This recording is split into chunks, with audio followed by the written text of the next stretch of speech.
बच्चों, आपके सामने 100 शब्द प्रति मिनट गति का डिक्टेशन दे रहा हूँ।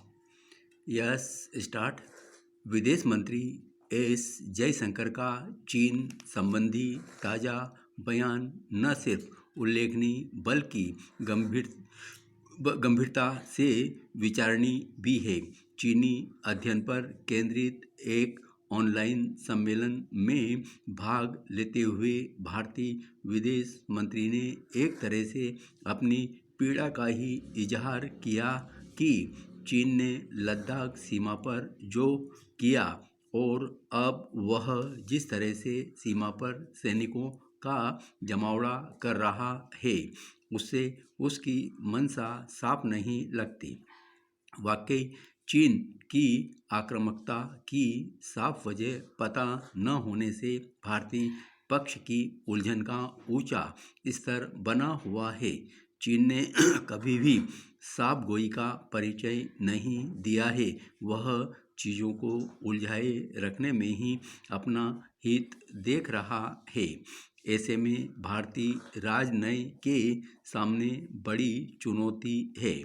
एस जयशंकर ने फिर एक बार साफ किया है कि एक तरफा ढंग से लाइन ऑफ एक्चुअल कंट्रोल को बदलने की कोई भी चीनी कोशिश स्वीकार्य नहीं।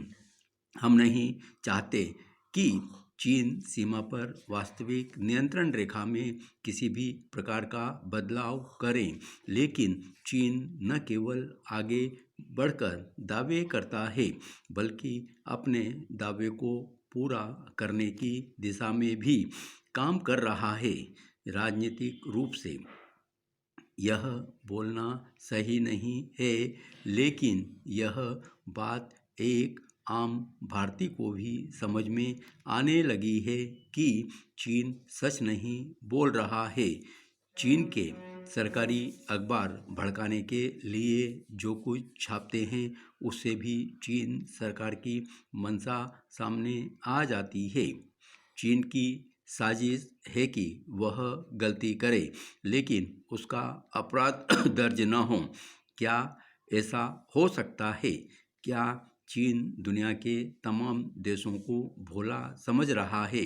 अभी तो दुनिया को चीन से कोरोना का हिसाब भी लेना है। ऐसे नाजुक समय में भी चीन के इरादे समझ से परे हैं। भारत के विरोध में पाकिस्तान को आगे रखते हुए उसकी अंतर्राष्ट्रीय साजिशों से दुनिया वाकिफ है। इसके बावजूद वह खुद को भारत का जिम्मेदार पड़ोसी कैसे मान सकता है? भारतीय विदेश मंत्री का इशारा बिल्कुल सही है कि भारत चीन संबंध आज चौराहे पर हैं।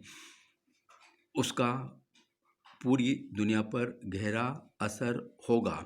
पूर्वी लद्दाख में चीनी कार्रवाई ने सीमा पर न सिर्फ सैनिकों के स्तर को कम रखने संबंधी प्रतिबद्धताओं की अवहेलना की है, बल्कि शांति भंग करने की इच्छा भी दर्शाई है। विदेश मंत्री चाहते हैं कि LAC के प्रबंधन पर पहले से ही किए गए समझौतों की पूरी तरह से पालना हो, लेकिन क्या चीन ऐसा करेगा? अब वक्त आ गया है जब भारत को चीन की मंशा को चरम पर जाकर महसूस करना होगा। चीन अधिकतम क्या कर सकता है, इसका अनुमान लगाना और उसके अनुरूप तैयारी करना समय की मांग है। किसी भोलेपन में रहना ठीक नहीं। जो देश भारत में आतंकवाद का परोक्ष समर्थन करता हो, भारत के खिलाफ जंग लड़ रहे आतंकियों को बचाने में अपनी अंतर्राष्ट्रीय ताकत झोंक देता हो, उसके प्रति हमें अपनी नीतियों को साफ रखना होगा। परंपरागत भारतीय उदारता इस मोर्चे पर काम नहीं आएगी। हमें अपनी ओर से किसी भी आक्रामकता का प्रदर्शन नहीं करना है, लेकिन किसी आक्रामकता को मुंह तोड़ जवाब देने की पूरी तैयारी रखनी है। बेशक वास्तविक नियंत्रण रेखा के प्रबंधन आपसी सम्मान और उभरती शक्तियों के रूप में एक दूसरे की आकांक्षाओं को पहचानने की कोशिश जारी रहनी चाहिए।